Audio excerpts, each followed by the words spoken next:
For people who are wanting to better understand this, I know there's tons of IFS therapists and IFS people.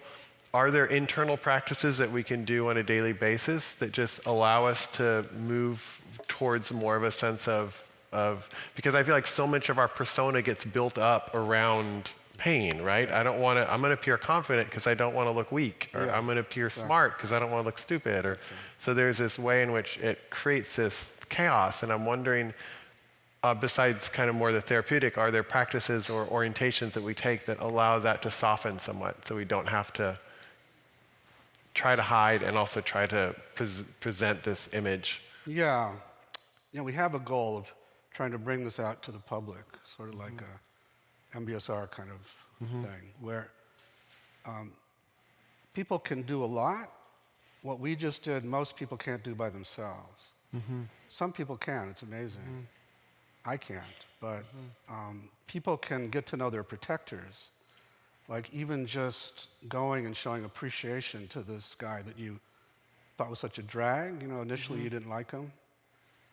And then he feels good because now he's seen for how hard he tried to save you and so on. Yeah. That's a big shift in itself. Yeah. Even if you don't go to the Exiles. Yeah. Well, I think a lot of people, we try to get rid of things. Like, I want to get rid of my anxiety.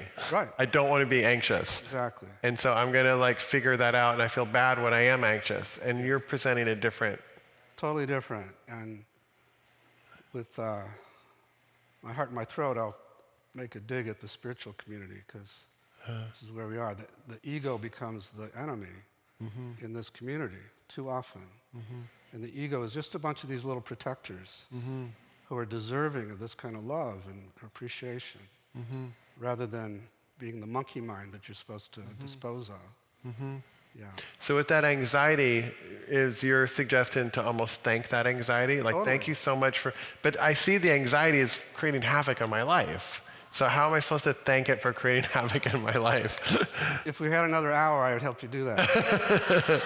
But just in general for the people here, the orientation is whenever you're having an experience, it has a purpose. Whether I get angry a lot or I get frustrated a lot, that there's something there, and if I give it attention. Not necessarily a purpose now, but it served a purpose. It tried to protect you at some point in your life. Right, okay. And now it may be anachronistic. Now this anxiety isn't necessary anymore, but the part doesn't know that because it's still frozen back there.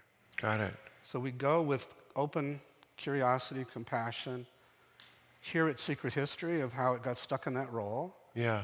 carries the burden of anxiety, and then we help it unload the anxiety.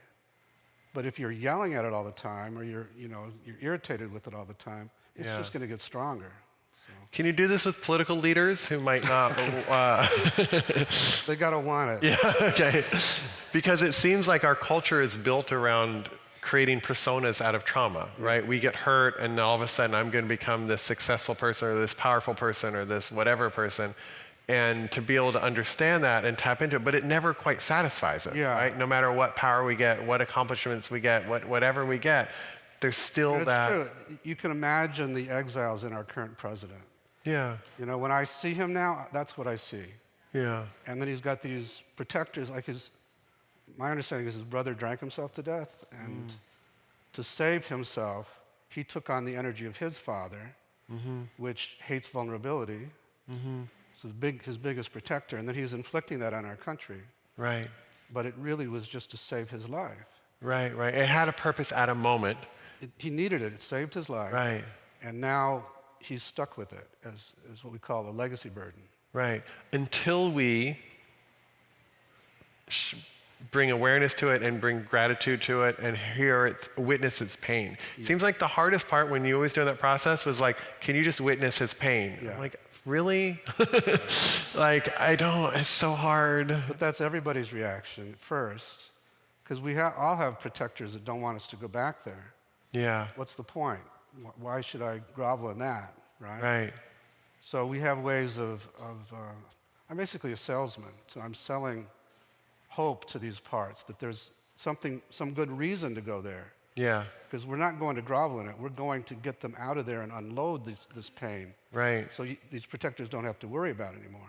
And is that when you look at things like addiction, would you say addiction is a lot of these parts that are misunderstood, that are acting out? Totally. And if we can better understand them, we can actually give them what they need, but they're trying to fulfill something in the addiction that is Yeah. has a purpose, or makes sense, if you will. Yeah. I'm starting to collaborate with my friend Gabor Mate, and I love his line, which is, don't tell me about your addiction, tell me about your pain. Yeah. And so we go to the addicted part and listen to how much it's saved your life, how much it's, when we come along and say, just say no, the part says, Yeah. screw you, because if I stop doing this, suicide is the next protector on the list. Yeah. He's going to kill himself if I don't do this job for him. So I'm helping them. So we honor the addictive parts for their Yeah. service, and then ask if we could get him out of his pain in a different way, would you have to keep doing this addictive thing? Right. The answer is almost always no, but I don't think you can do that. Right. Would you give me a chance to prove that we can? Because we absolutely can. So, Right. And you found that with the addictive behavior, you can actually get into that, and then the addiction doesn't need to happen because the part is actually getting witnessed and seen? yeah. Wow. What other areas do you find it can be helpful in? Well, we're using with most everything these days. Okay. Yeah, all kinds of different psychiatric problems and psychological problems.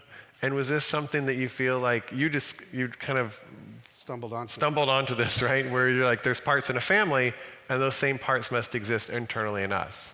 No, it wasn't quite like that. It was more like I was trying to prove family therapy worked, and it wasn't working, and my clients started telling me about these parts that were keeping them from changing, Wow. and I had no idea what they were talking about. Yeah. But I'm a good scientist. I got very curious about it, and my clients taught this to me. And as they were talking about all these parts, it sounded familiar to me as a family therapist. It sounded like this internal family that had all these similar kinds of polarizations, and some are protecting others, and Yeah. so that was the inception of it. And did you think you were a little weird and crazy when this started happening, or did you just kind of roll with it? I thought I thought these people are a lot sicker than I thought. But then I started listening inside myself, and oh my God, I've got them too. Right. And some of mine are as extreme as my clients. Right. Right. And then I got curious, and yeah. It does make me look with more compassion at people if I think that they're playing out parts Yeah. that just got stuck at a certain age and a certain time. It does make me look at the world more compassionately because I don't judge the behavior, but I understand, like, wow, something happened that got frozen Right. at a time, and they're still trying to work that out, That's- right? They're still trying to get acceptance or love from the society or from their father or from something. Exactly. Or avoid pain. Like, that part does help. And it also makes a lot of sense that I would want to be compassionate to different parts of myself. Exactly. Yeah. And there's a law of this inner world that goes something like, you will relate to somebody who's acting or looking like one of your parts in the way you relate to that part of yourself. So I will relate to, I will relate to somebody who's anxious in the same way I relate to my own anxiety. Exactly. So if I'm like, I can't stand their anxiety, I can't be around them, I hate being around them, I can't be around myself. You got it. I hate that about life. So frustrating. So to understand where the parts of us that are unhealed, just notice who we get triggered by. That's one way to do it. And so if we look at, let's say, I don't know, our president, just because everybody knows that, I get triggered by him in part because I might not have access to my own parts that want to be confident or want to tell people what to do or want to be... Yeah, to be the boss or something Right. like that, yeah. But is there something that's just like, no, person's just kind of an asshole? Does Well, that there exist is. anywhere where it's just like, yeah, no, they're just, I'm not talking about any in particular, but just like, yeah, no, that person's just an asshole. Yeah. There is, I wouldn't put it exactly. Yeah, I know, just but strong language, I know, but. we didn't talk a lot about what I call the self. Oh yeah, let's talk briefly about that. Is the place we access before we start working with these parts. And so you were in a lot of self because first I said, how do you feel toward the part? And you said, I'm irritated with it. Yeah, We got that to step back, and automatically you had a lot of compassion for it. yeah, And I find that over and over as we do this, that yeah, this compassionate what we call the 8 C's of self-leadership: calm, curious, creative, clear, courageous, connected. Person is in everybody. It's our essence, and it's just beneath the surface of these parts, such that as they step out, it emerges, and it knows how to heal both internally and externally. And it also has this intense desire to stand up to injustice.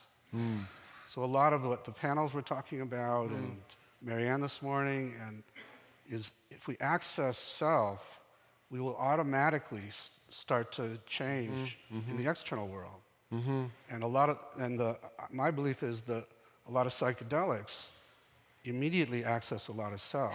And that part of why the 60s were so raucous was because self was coming through that portal back then. And self is presence, is spaciousness, is Those are all awareness. those are all qualities of self. Okay. For somebody who hears the word self, though, and be like, what is he really? Yeah, 'cause it's got a bad name with the Buddhists because it's no self, right? Right. But what's called no self, there's a Buddhist scholar named Jack Engler who wrote a paper on IFS and Buddhism saying what they're calling no self is really what I'm calling self, because they're actually talking about no parts. Got it. So There's no parts taking over. We're actually... Yeah, when your parts open a lot of space, the emptiness that's so full is yourself. But you're no self.